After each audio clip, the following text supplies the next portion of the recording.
Fala, sócio, beleza? Rafael Seabra aqui do Quero Ficar Rico, e nesse vídeo eu vou falar sobre a nova emissão do fundo imobiliário GGRC11, um fundo que atua no segmento logístico, mas daqui a pouco eu explico um pouquinho mais para vocês entenderem que não é apenas essa parte de logística.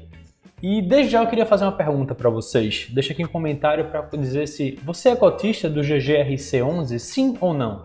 Deixa um comentário aqui embaixo, tá?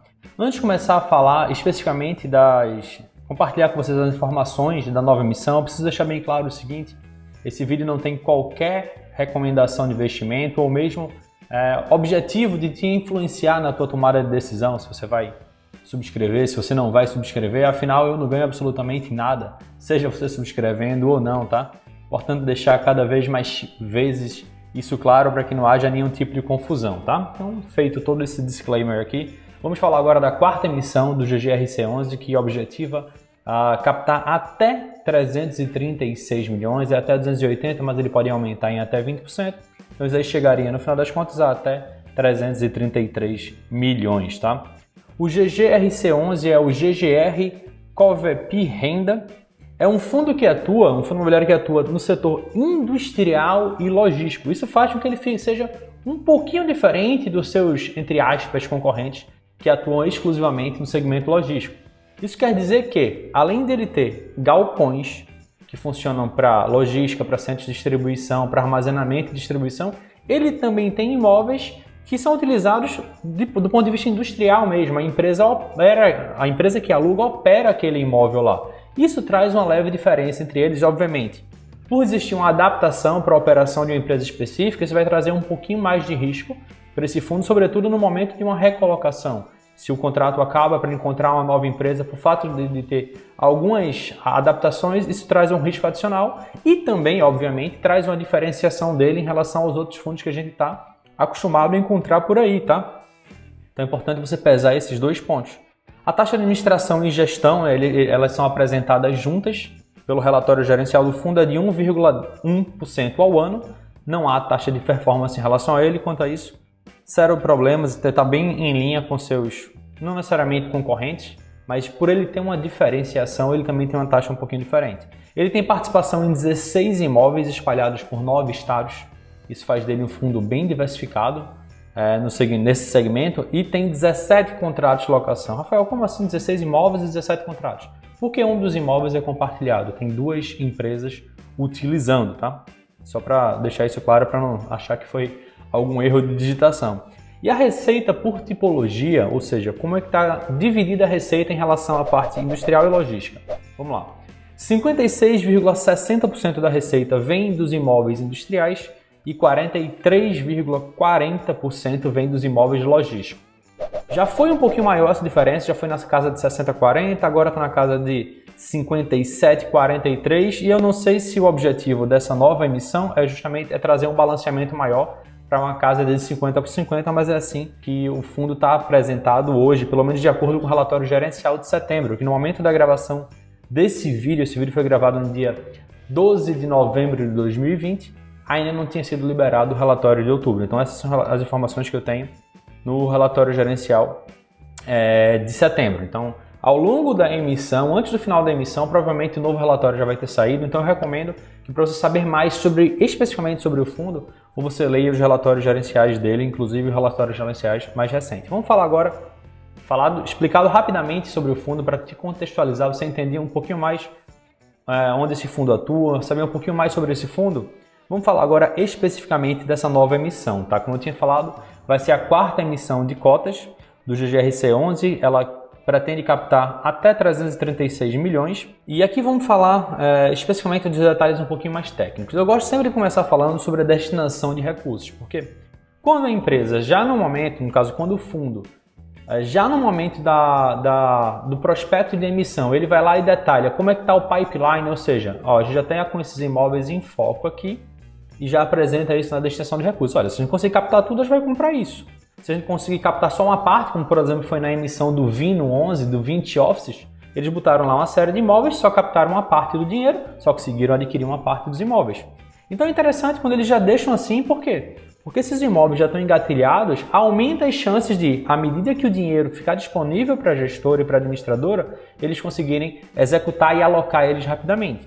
E nesse caso aqui, a gestora, do administrador e gestora, tá? Essa informação está lá no fato relevante dessa nova emissão, ela diz o seguinte: os recursos serão, isso aqui abre aspas para o próprio relatório, tá? Os recursos serão utilizados na medida em que se identifique e negocie ativos para integrar o patrimônio do fundo, que estejam de acordo com a política de investimento do fundo e blá blá blá blá blá blá.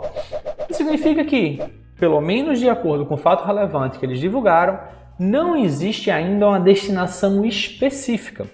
Isso não é algo tão legal, até porque a emissão deles mais recente, que foi no começo de 2019, nessa época que as emissões estão sendo quase que uma em cima da outra, você vê um fundo que já faz mais de um ano que não faz emissão, parece uma coisa longa, né?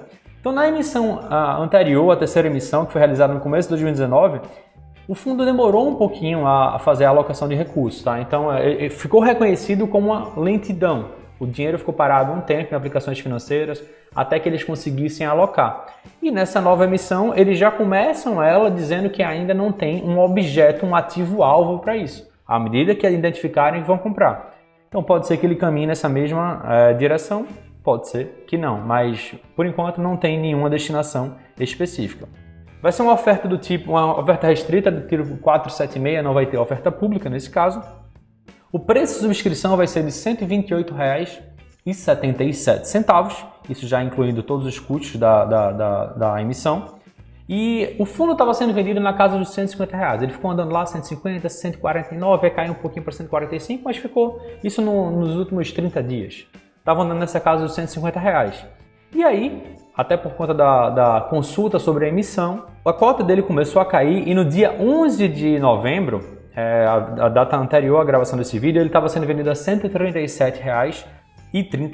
Então já tinha caído um pouco em relação ao preço que ele estava sendo negociado, tá? Mas o preço da subscrição vai ser de R$ 128,77. Ainda está bem abaixo do valor do mercado do fundo, pelo menos no momento em que eu gravo esse vídeo. O percentual de subscrição vai ser de 34,57%. Isso significa que se, por exemplo, você tiver 100 cotas desse fundo, você vai poder adquirir, subscrever até 34 novas cotas. Se você tem 10, você vai poder subscrever até 3 novas cotas, tá? Então você pega esse percentual, 34,57%, multiplica pela quantidade de cotas que você tem e arredonda para baixo. Se der um número arredondado, você arredonda sempre para baixo, tá? Então essa é a quantidade de cotas que você vai poder subscrever.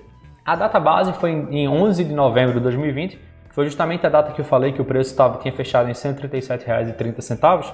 Então quem tinha esse fundo, quem terminou o dia 11 de novembro com esse fundo em carteira, vai ter direito a subscrever novas cotas desse fundo, mesmo que tenha feito vendas depois do dia 11, no dia 12, no dia 13 ou enfim, qualquer dia posterior a ele, você vai ter direito relativo à quantidade de cotas que você tinha no fechamento do dia 11, tá? Então essa foi a data base e o período de subscrição, de você exercer seus direitos de subscrição, vai ser entre os dias 16 de novembro, agora de 2020, até o dia 7 de dezembro de 2020. Então vai ser um período razoável, aproximadamente 21 dias, um período até um pouquinho maior do que geralmente a gente vê por aí. Então são 21 dias para você fazer seus estudos, buscar mais informações para poder chegar a uma decisão. E a data da liquidação vai ser no dia 9 de dezembro. Então encerra no dia 7 de dezembro, liquidação 9 de dezembro, depois começa uma oferta restrita para investidores profissionais, mas aí não cabe a gente falar sobre isso agora.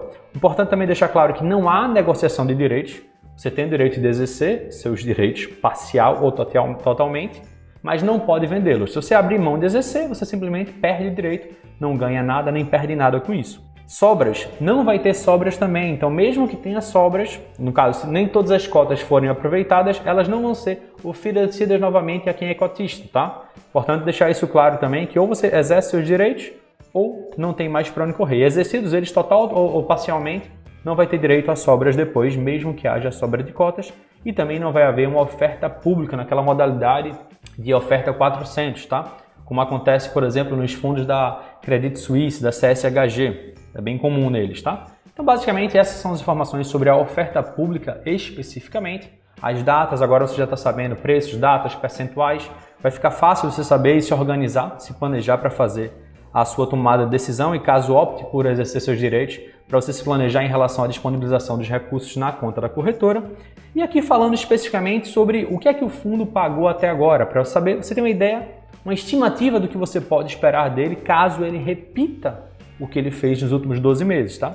Então, nos últimos 12 meses, mesmo com toda a questão do Covid, impacto do Covid, ele pagou R$ 8,55 por cota, isso nos últimos 12 meses, tá? E se a gente pega esses R$ 8,55 e divide pelo preço da subscrição, não é pelo preço patrimonial, nem pelo valor de mercado no momento, é pelo preço de subscrição, caso você exercesse seus direitos de subscrição a R$ 128,77. E o fundo pagasse pelos próximos 12 meses, o mesmo que ele pagou nos últimos 12 meses, obviamente isso é uma estimativa, não existe nenhuma garantia de que isso vai acontecer.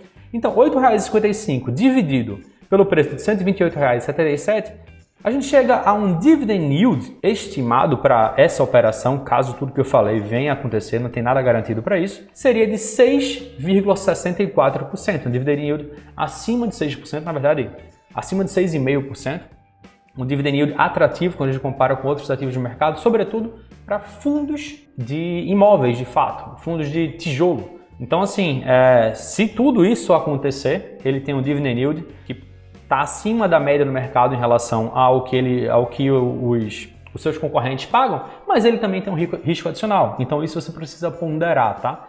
Então, a conclusão sobre essa emissão e sobre o GGRC11 é a seguinte, tem 3 pontos que você precisa levar em consideração, tá? Primeiro, ele é um fundo diferente dos demais de logística, porque ele tem alguns imóveis que atuam no setor industrial, em que a empresa opera de fato um imóvel, não é apenas um centro de distribuição. Então ele tem essa diferenciação, pode se vir como uma diversificação, pode se vir como um aumento de risco, aí você tem que tomar essa decisão, mas existe esse ponto.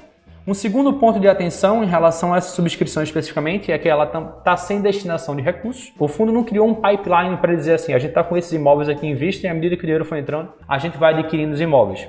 Não tem a destinação, isso pode, não existe nenhuma garantia que vai acontecer, mas pode atrasar a alocação do dinheiro que vai ser captado, dos recursos que vão ser captados, e ele está sendo vendido por um preço abaixo do valor do mercado, tá? Então o preço de subscrição na casa de R$ 128, ele era vendido antes a 150, caiu agora na casa de 130 e muito, não sei exatamente quanto está no momento que você está assistindo esse vídeo, nem tenho a mínima ideia de quanto ele vai estar no último dia da subscrição, mas o fato é que eles estão fazendo a subscrição pelo valor patrimonial, não é pela média da cotação dos últimos dias, nem nada. Então, assim, termina sendo, pelo menos quando a gente compara com outras emissões de cotas, uma subscrição com um preço um pouquinho mais agressivo, que para quem olha apenas para preço pode ter até alguma atratividade, mas obviamente você tem que levar em consideração todos os fatores, riscos, os imóveis que podem vir a ser adquiridos, o segmento, o setor, enfim, você tem uma cacetada de coisas para levar em consideração. Então, com esse vídeo aqui, o que eu quis trazer para você foi uma série de informações, todas elas públicas, sem nenhum tipo de interpretação. Eu fui lá, estudei os relatórios gerenciais, estudei o fato relevante que divulgou essa nova emissão e trouxe essas informações aqui para você de uma maneira condensada, de uma maneira resumida. Obviamente, isso não te impede, pelo contrário, eu até incentivo que você estude os últimos relatórios gerenciais do fundo e também estude o fato relevante da emissão. E agora, com todas as informações que eu passei e que você vai estudar daqui para frente, você vai ter informações necessárias e suficientes para você que tome a sua própria decisão em relação à sua subscrição, tá? Em relação a se você vai exercer ou não os seus direitos de subscrição. O que eu recomendo é que você leia os relatórios gerenciais mais recentes e o fato relevante que detalha a subscrição. O que eu trouxe aqui para vocês foi um resumo para agilizar, caso você seja cotista desse fundo, para você tomar ciência do que vai acontecer. Mas se você quer estudar um pouquinho mais, esses são os melhores materiais. E antes de terminar esse vídeo, eu só queria fazer uma pergunta para você. Você vai exercer os seus direitos de subscrição? Sim ou não? E por quê? Se você vai exercer, diz aqui embaixo nos comentários por quê. Se você não vai exercer, diz também aqui embaixo nos comentários por quê. Eu quero muito saber e quero promover um pouquinho mais de discussão aqui nos comentários, tá? Eu sempre participo ativamente, leio todos os comentários e respondo praticamente todos eles também. Então deixa aqui nos comentários dizendo se você vai participar sim ou não e por quê, tá? Dito isso, esse vídeo fica por aqui e a gente se vê no próximo vídeo. Tchau, tchau.